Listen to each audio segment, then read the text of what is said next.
Hello everyone and welcome to my channel. Today we're going to be painting up the second limited edition Warhammer Plus model, Azrakh the Annihilator. We assemble him fully except for his head, and then we prime him with Bright Touch General Purpose Grey Car Primer. Here are all the paints that I used for this. However, I will note that some paints essentially are redundant. I mean, I did use them, but they don't show up in the final product because there was a lot of back and forth on this model kit.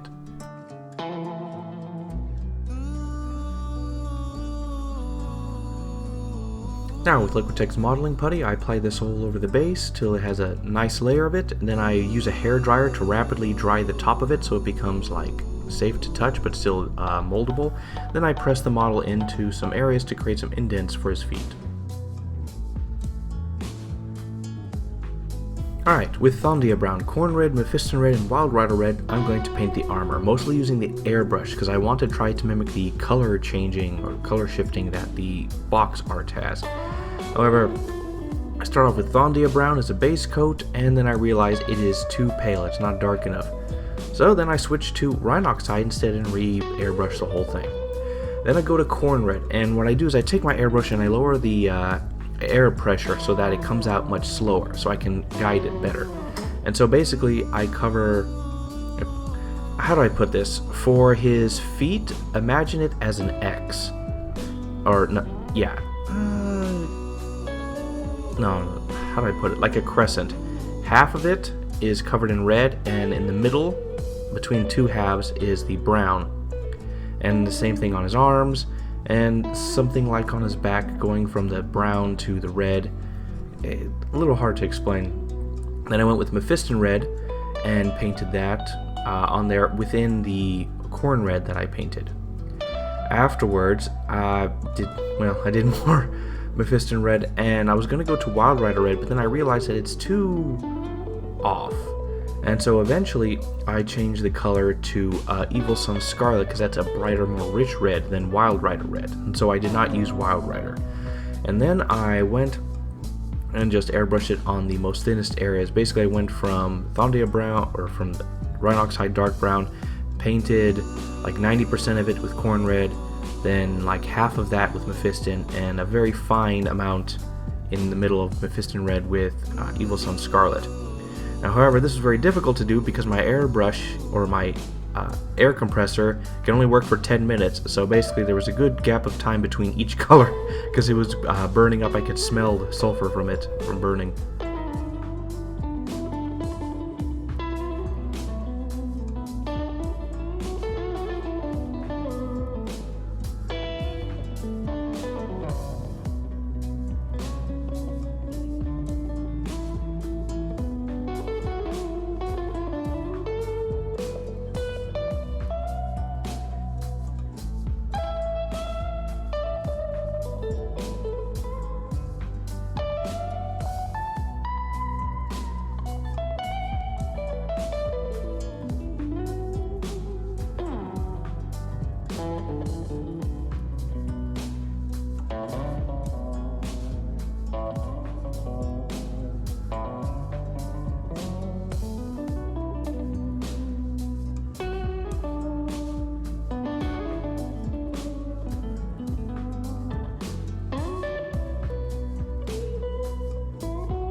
And now back with Rhinoxide and Evil Sun Scarlet. Essentially what I'm going to do is water them down and apply them in the direct center of each of the colors. So Rhinoxide will go into the middle of the darkest areas just to re-darken it a bit, because if there was a little bit of spillover from the airbrush, this will help fix it.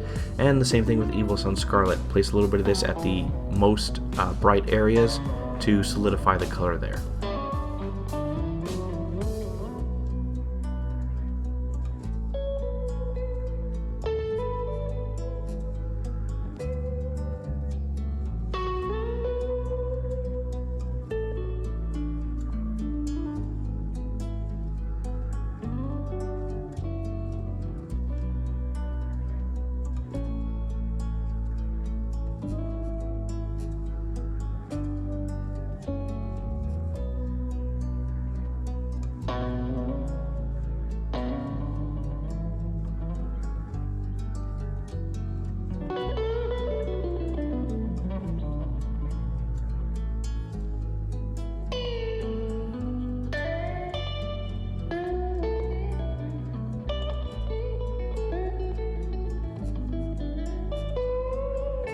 And then with Wild Rider Red, I then applied this on the edges of his, his elbow pads, his back, basically the lines of his armor, whatever was clear and objective as a fold. So his elbow pads, his gauntleted hands, parts that I could do it, his fingers on his left hand, stuff like that. And yeah, and this was just a highlight.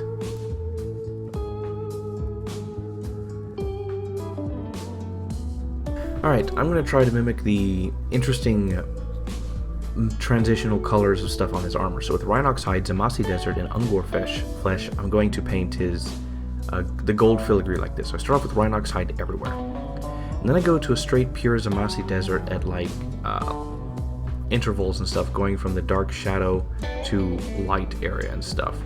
But then I realize that's too sharp of a contrast, and so then I kind of go with a mix. I take 1 part Rhinox Hide and 2 parts Zamasi Desert and try to do a little bit of a transition. Then I do 1-to-1 with Rhinox, and then 1 part Zamasi to 2 parts Rhinox. And the transitions, it takes a long distance for them to really transfer anywhere. I can't seem to get it too good. And then I try to do a little bit of mix with Zamasi Desert and Ungor Flesh, but it's just not working. The colors are too way off. I can't seem to mimic what the box art is doing.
Alright, so I take a break from the regular stuff and I experiment on 1 part of his shoulder pad to try and see if I can actually get the colors to work. And this is the best I could do, and it kind of worked on his right shoulder pad.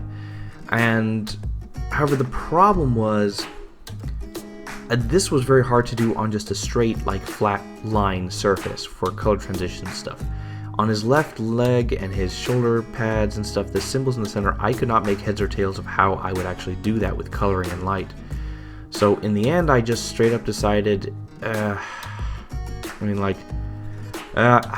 have to go with the easy way and use metals. I tried this, but I could not visualize how to do it properly on his weird fetishes, icons, yeah. So taking the easy way out, with Retributor Armor, Runelord Brass, and Liberator Gold, I'm going to paint his metallics. So I start off with Retributor Armor, the solid gold color. Then I kind of messed up. Runelord Brass was not the right color to take. So basically I was going to paint them all like a mid-tone and then add a dark underneath, but Runelord Brass is not very dark. So I just painted in there anyway as the shadow. Okay. And then with the bright Liberator Gold, I painted at the most upper raised-ish area.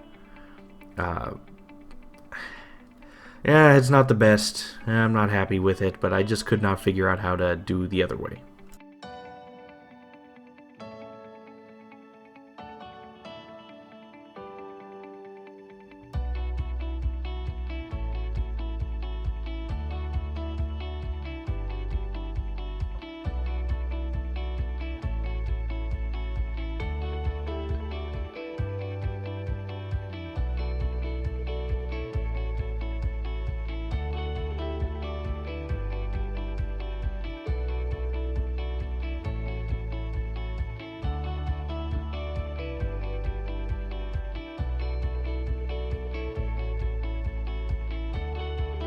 I then took Seraph Sepia and then used this to, well, add some depth and shadow into the model and the gold stuff.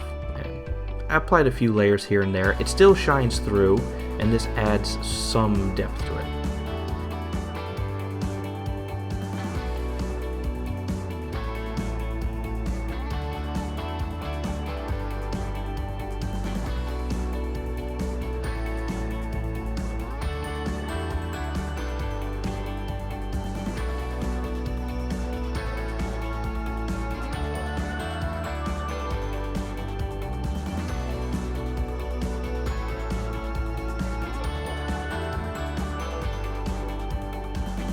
Alright, with Vallejo acrylic colors, well, airbrush acrylic colors, exhaust manifold, and duraluminum, which is basically a dark metal and a bright silver. I'm try to do high contrast because these pieces are going to be very small, so like you're not going to be able to really detect subtle shading colors that easily. So I paint basically all his metal pieces with exhaust manifold as a dark metal, and then I highlight them all with the silver duraluminum on its most raised areas and stuff, and it works out pretty well.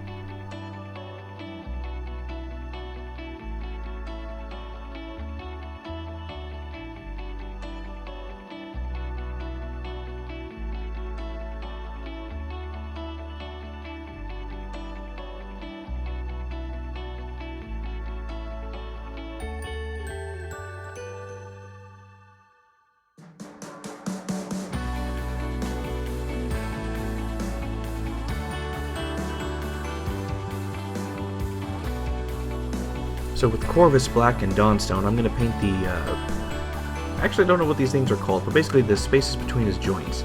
He has it on his right and left hand, very obvious on his left hand, and his back legs and his back. So Corvus Black will paint the things black, and then with Dawnstone I just highlight them. For the very fine, tiny stuff, just get a fine brush and just do tap, tap, taps in a line, and that's how you get just the tiny, thin lines. This took me a few tries for some reason, but yeah.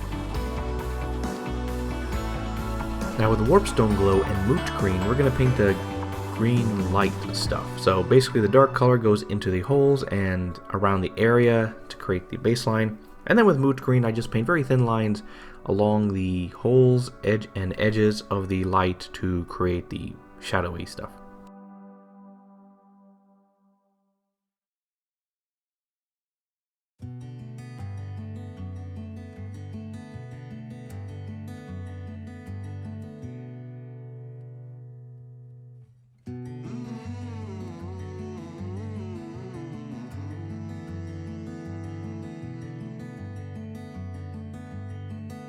Alright, with Gene Sealer Purple, Xerxes Purple, and Powdered Witchflesh, I'm going to try to paint the face. And, spoiler, it does not work out. So I took Gene Sealer Purple, mixed in a little bit of Xerxes Purple, and applied it on his face as a base color.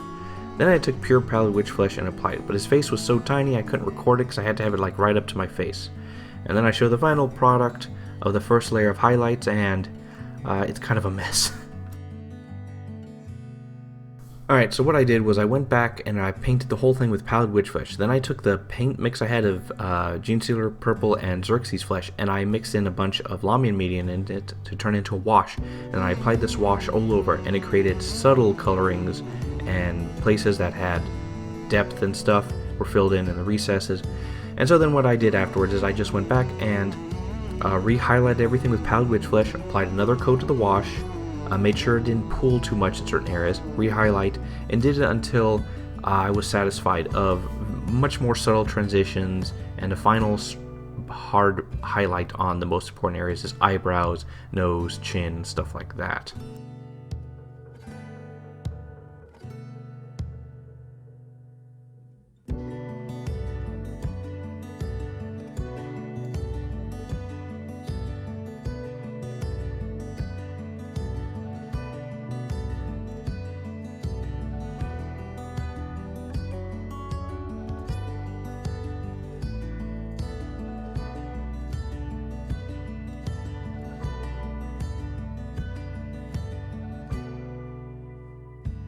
Alright, back to the Vallejo paints. Exhaust manifold, duraluminum, and moot green. So basically, I use the exhaust manifold, the dark metal, to paint all his metal pieces and hoses that are on his face. Then duraluminum to highlight them. Like straight, simple lines. Because these pieces are so small, simple highlights will just work fine. And with moot green, I use that to fill in his eyes and paint his eyes green. However, I kind of overdid it a little bit. I don't show how I fix it, but basically I took a little bit of that wash I made with the Gene Sealer Purple and Xerxes stuff, and I filled his eyes within it again, and then made sure it didn't pool too much, and that fixed the over heavily moot green. And with Dawnstone, I apply this on his teeth, and I don't show it, but I again apply a little wash afterwards of the purple to fill in his teeth better. Alright, and here's a little base I threw together rapidly for him, and yeah, and then I glue his head and his body to the base, and that was it. And with AK Ultra Matte Varnish, a step I should have done before the metals, I apply this onto, very carefully, onto his face, the top back of him, basically places where I think I'll touch that's non-metallic, and carefully place it because I don't want to accidentally ruin the metals, because this will completely dull them. And yeah, I should have done this much earlier, but like, this model was such a back and forth trying to figure things out that, like, this is probably one of the worst I've painted in a while. And done. Well, that was an interesting model kit. A lot of back and forth. His base actually looks good. It fits in with the rest of him. The problem is, I just don't like him. I tried to mimic what the box did with the nice color shading and stuff, but like, I could not mimic that at all. I just could not do it. Now he just looks average. Very average. A lot of things I tried to do just failed as like constant setbacks. A few details I tidied up off camera and stuff just to make everything seem uniform and stuff, but like by the end of it, it's like this project was a disappointment. I just could not do what I would have hoped to or tried to do.